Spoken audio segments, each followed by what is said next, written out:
They've completely lost their fucking minds. Ren Takahashi sat by the window of the Shinkansen, legs sprawled across the seat opposite him. Outside, the gray suburbs of Tokyo blurred past, giving way to green fields and distant mountains dissolving into haze.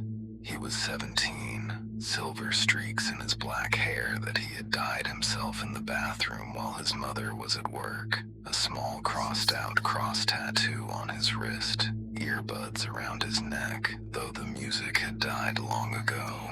He kept thinking about his parents, and the anger inside him simmered slowly, like an old kettle about to boil over.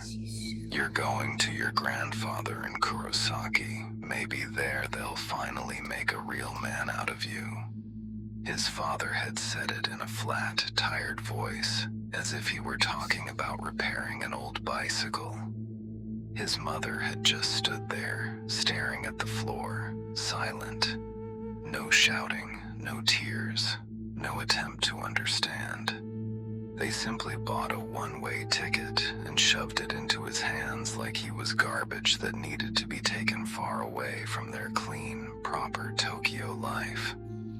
Ren smirked to himself and started recording a voice message for his friends.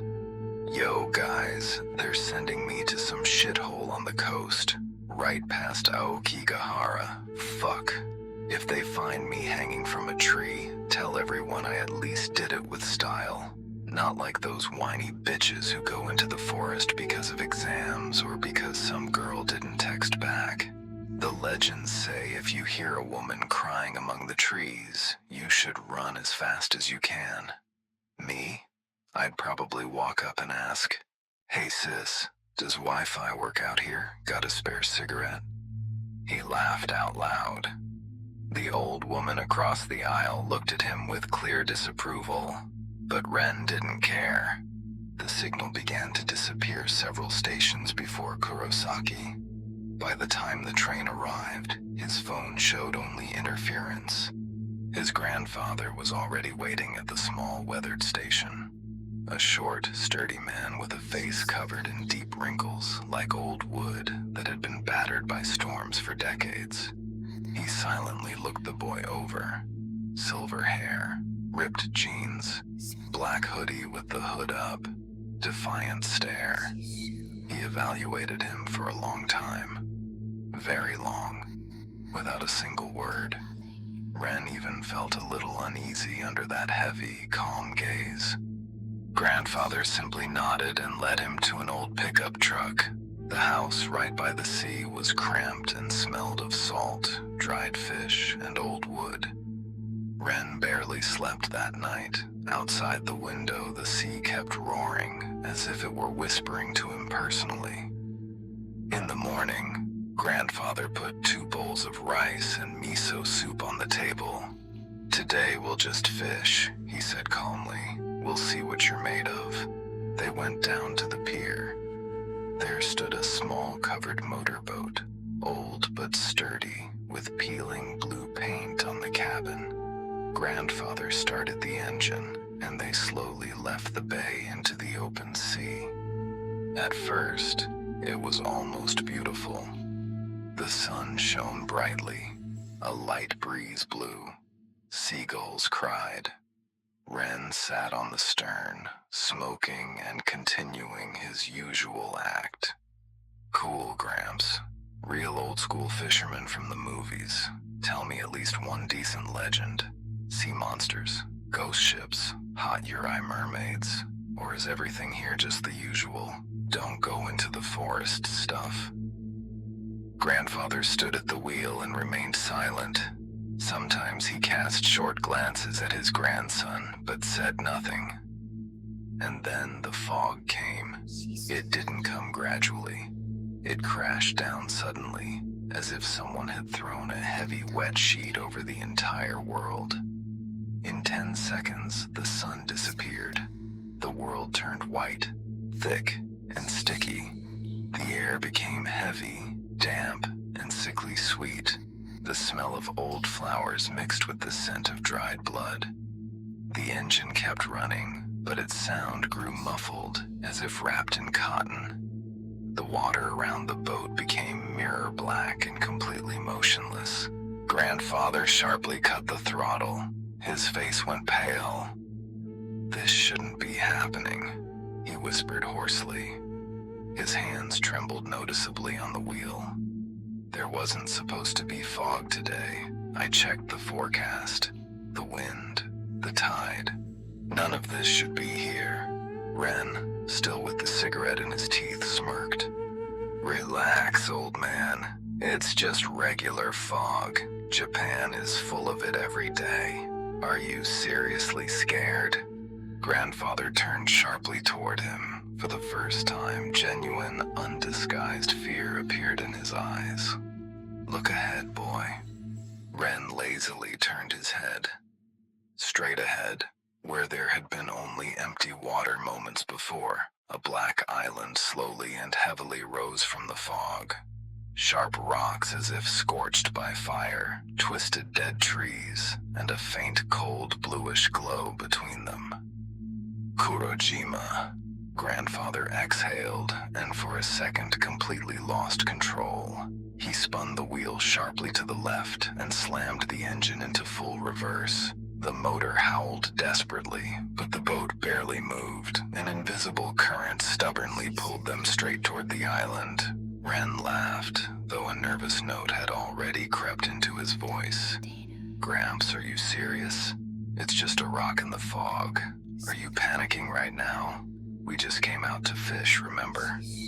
Grandfather turned off the engine. His voice became low, heavy, and urgent, as if he feared there was almost no time left. "Listen to me carefully, boy. Long ago, even before the war, black sorcerers lived along our coast.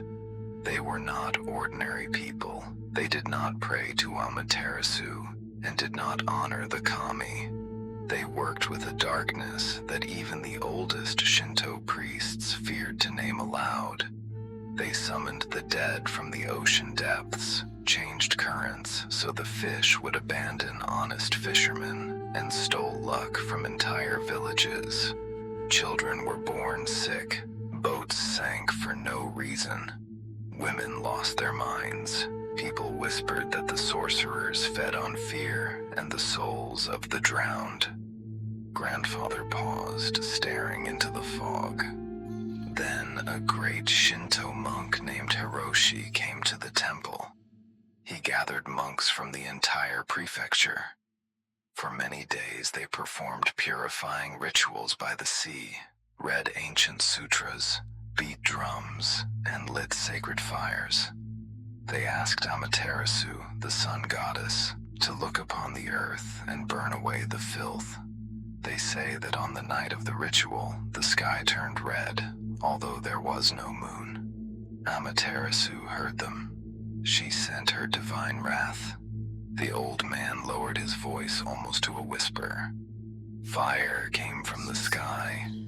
Not ordinary fire, golden, sacred. It descended on the sorcerer's village and burned everything. Huts, scrolls, even the stones.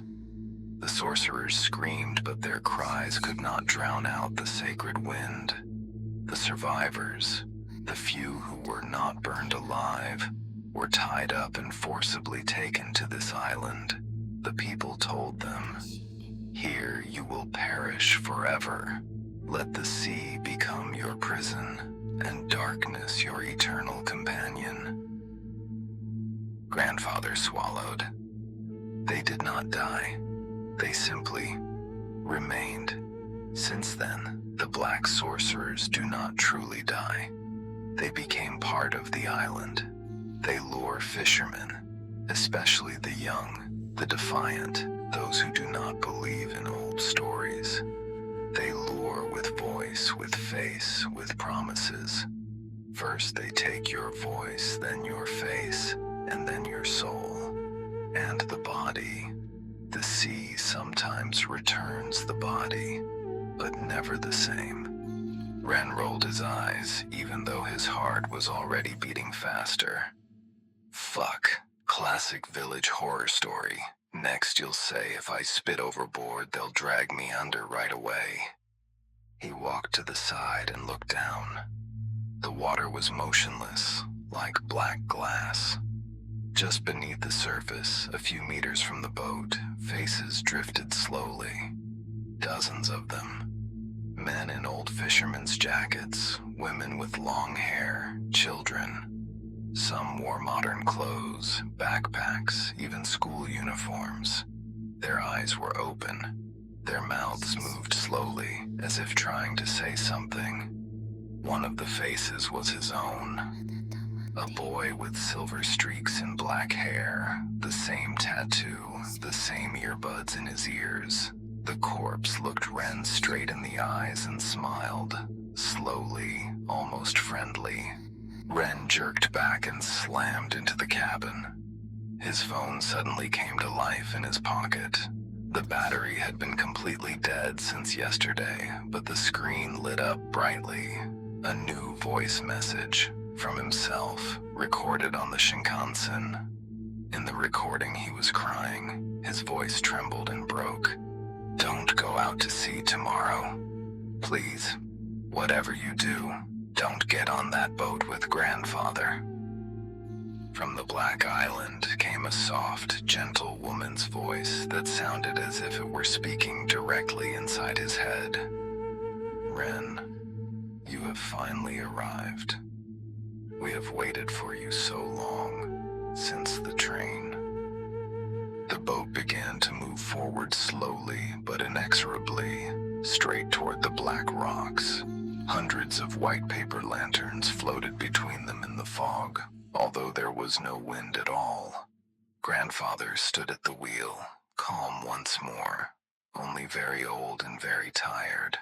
"I just wanted to go fishing with my grandson," he said quietly. And Ren, who had loudly laughed at all the legends of Japan just yesterday, suddenly realized that his sarcasm had run out. The final station was already very close.